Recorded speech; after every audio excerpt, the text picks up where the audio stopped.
میرے دوستوں بزرگوں، ہم علاج کروا کے تھک جاتے ہیں، ہمارا مسئلہ حل نہیں ہوتا، ہماری بیماری ختم نہیں ہوتی، کبھی ایک بیماری، کبھی دوسری بیماری، کبھی تیسری بیماری، کبھی کیا ہو رہا ہے، کبھی کیا ہو رہا ہے، کبھی کہاں درد، کبھی کہاں درد، کبھی کیا ہو رہا ہے۔ میرے دوستوں بزرگوں، اس کی وجہ کیا ہے؟ اس کی وجہ یہی ہے، ہم ڈاکٹروں کے پاس، حکیموں کے پاس پھرتے ہیں، ہمارا تعلق رب کے ساتھ مضبوط نہیں ہوتا، ہم رب کے ساتھ وابستہ نہیں ہوتے۔ جب ہم ڈاکٹروں کے پاس جاتے ہیں، ڈاکٹر بھی تھک جاتے ہیں، ڈاکٹر کہتے ہیں اب ان کا آخری وقت آ گیا ہے، اب ان کو لا علاج کر دیا ہے، اب ان کی جا کے گھر خدمت کریں، سال، 1.5 سال، 2 سال، 6 مہینے، 1 ماہ زندہ رہیں گے۔ میرے دوست بزرگوں، ان کے لیے خاص علاج ہے۔ وَإِذَا مَرِضْتُ فَهُوَ يَشْفِينِ، مرض بھی رب کی طرف سے آتی ہے، ٹالتا بھی وہی ہے۔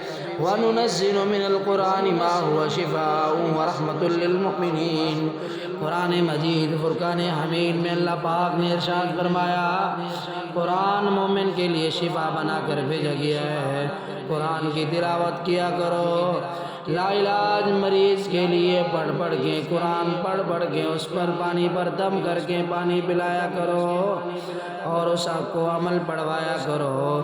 میرے دوستوں بزرگوں، بڑے سے بڑا کینسر، بڑے سے بڑی بیماری، بڑے سے بڑا جادو، میرے دوستوں بزرگوں، آپ کے قرآن پڑھنے سے، قرآن پر عمل کرنے سے جادو ختم ہو سکتا ہے۔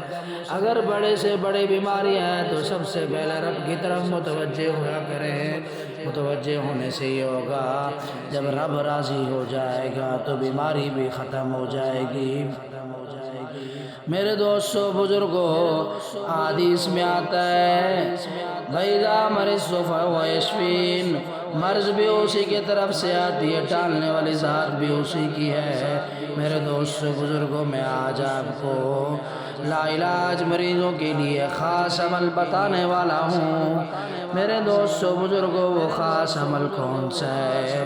آپ لکھ لیں یا یاد کر لیں۔ وہ عمل یہ ہے کہ آیت الکرسی کو 11 مرتبہ، اور اس کے بعد سورۃ مؤمن کے آخری چند آیات، اور اس کے بعد سورۃ الفلق اور سورۃ الناس، اور اس کے بعد سورۃ البقرہ کو کوشش کیا کریں، پڑھ کے لا علاج والے مریض کو پانی پلایا کریں، منہ پہ چھینٹے مارا کریں، انشاءاللہ ثم انشاءاللہ وہ لا علاج والا مریض بالکل صحت یاب ہو جائے گا۔ میرے دوستوں بزرگوں، بڑے سے بڑا کینسر ہی کیوں نہ ہو، قرآن پڑھ کے پانی پلایا جائے، وہ کینسر بھی ختم ہو سکتا ہے، جادو بھی ختم ہو سکتا ہے، بشرطے کہ ہمارا عقیدہ مضبوط ہو۔ آج کل ہمارا عقیدہ بنا ہوا ہے، ہمارا عقیدہ کیا بنا ہوا ہے؟ وہ یہ ہے کہ شفا دینے والی ذات ڈاکٹر کی ہے، مولوی کی ہے، حکیم کی ہے، پیر کی ہے۔ یہ بات غلط ہے، شفا دینے والی ذات صرف رب کی ہے۔ اللہ پاک ہی شفا دے سکتے ہیں، کوئی انسان کسی کو شفا نہیں دے سکتا۔ وسیلے کے درجے میں انسان کوشش کر سکتا ہے، دعا کر سکتا ہے، محنت کر سکتا ہے، باقی ہوتا وہی ہے جو رب چاہتا ہے۔ انسان کے چاہنے نہ چاہنے سے کچھ بھی نہیں ہو سکتا۔ اس عمل کو سب دوستوں تک شیئر کریں، سبسکرائب کریں، لائک کریں، تاکہ یہ ویڈیو سب دوستوں تک پہنچ سکے، تاکہ سب سن کر ان کا عقیدہ مضبوط ہو جائے۔ آج کل کیا ہو رہا ہے کہ ہم اعمال وظائف بڑے کرتے ہیں مگر فائدہ نہیں ہوتا، اس کی وجہ یہی ہے یقین اور عقیدہ ختم ہو چکا ہے۔ میرے دوستوں بزرگوں، یہود النصارہ ڈر کی وجہ سے قرآن کی تلاوت کیا کرتے تھے، نماز پڑھا کرتے تھے، مگر ان کو کیا فائدہ حاصل ہوتا؟